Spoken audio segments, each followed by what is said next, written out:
Hello ನಮಸ್ತೆ friends, Kannada plus ಚಾನಲ್ಗೆ ಎಲ್ಲರಿಗೂ ಸ್ವಾಗತ. ಹಿಂದಿನ ಕಾಲದಲ್ಲಿ ನಮ್ಮ ಹಿರಿಯರು ಈ ಥರ ಫೇಸ್ ಪ್ಯಾಕ್ನ ಬಳಸ್ತಾನೇ ಬರ್ತಿದ್ರು. ಇದು ನಮಗೆ ತಿಳಿದಿರಲಿಲ್ಲ ಅಷ್ಟೇ. ಇದು ತುಂಬ ಸಾಂಪ್ರದಾಯಿಕವಾದ ಫೇಸ್ ಪ್ಯಾಕ್. ಅವರು ಯಾವುದೇ ರೀತಿಯ ಕೆಮಿಕಲನ್ನು ಬಳಸ್ತಾನೆ ಇರ್ತಿರಲಿಲ್ಲ. ಇದನ್ನು ಹಚ್ಚೋದ್ರಿಂದ ಚರ್ಮದಲ್ಲಿ ತಕ್ಷಣ ಬದಲಾವಣೆಯನ್ನು ಕಾಣಬಹುದು. ಏನೇನೆಲ್ಲ ಬೇಕಪ್ಪ ಅಂದರೆ ಕಡಲೆ ಹಿಟ್ಟು, ಅರಿಶಿಣ, ಹಾಲು. ಒಂದು ಸಣ್ಣ ಪಿಂಗಾಣಿಯಲ್ಲಿ 10ದಷ್ಟು ಕಡಲೆ ಹಿಟ್ಟನ್ನ ಹಾಕೋಬೇಕು.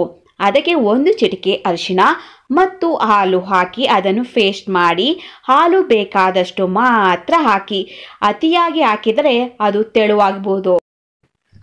ಇದನ್ನು ಮುಖಕ್ಕೆ ಹಚ್ಚಿಕೊಳ್ಳಿ. 15ರಿಂದ 20 ನಿಮಿಷದವರೆಗೂ ಹಾಗೆ ಬಿಡಿ. ಚೆನ್ನಾಗಿ ಒಣಗಿದ ನಂತರ ಮುಖವನ್ನು ತೊಳೆಯಿರಿ. ಇದರಿಂದಾಗುವ ಬದಲಾವಣೆಯನ್ನು ನೀವೇ ನೋಡ್ಬೋದು. ಎರಡನೆಯ ಫೇಸ್ ಪ್ಯಾಕ್.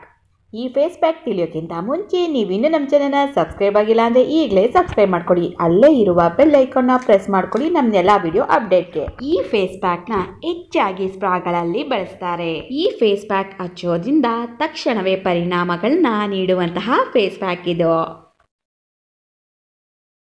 ಈ ಫೇಸ್ ಪ್ಯಾಕನ್ನು ಮನೆಯಲ್ಲೇ ಹೇಗೆ ತಯಾರಿಸೋದು, ಇದಕ್ಕೆ ಏನೇನೆಲ್ಲ ಪದಾರ್ಥಗಳು ಬೇಕು ಅಂದರೆ ಕಡಲೆ ಹಿಟ್ಟು, 5 ಬಾದಾಮಿನ ಪುಡಿ ಮಾಡಿಟ್ಕೊಳ್ಳಿ, ನಿಂಬೆ ರಸ ಹಾಗೂ ಮೊಸರು.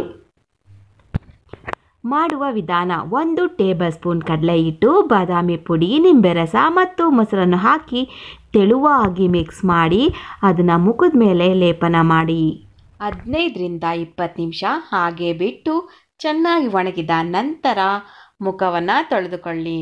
ನಿಂಬೆಹಣ್ಣು, ಮೊಸರು ಚರ್ಮಕ್ಕೆ ಹೊಳಪನ್ನು ನೀಡುತ್ತೆ. ಕಡಲೆ ಹಿಟ್ಟು ಮತ್ತು ಬಾದಾಮಿ ತ್ವಚೆಯ ಪೋಷಣೆ ನೀಡುತ್ತೆ.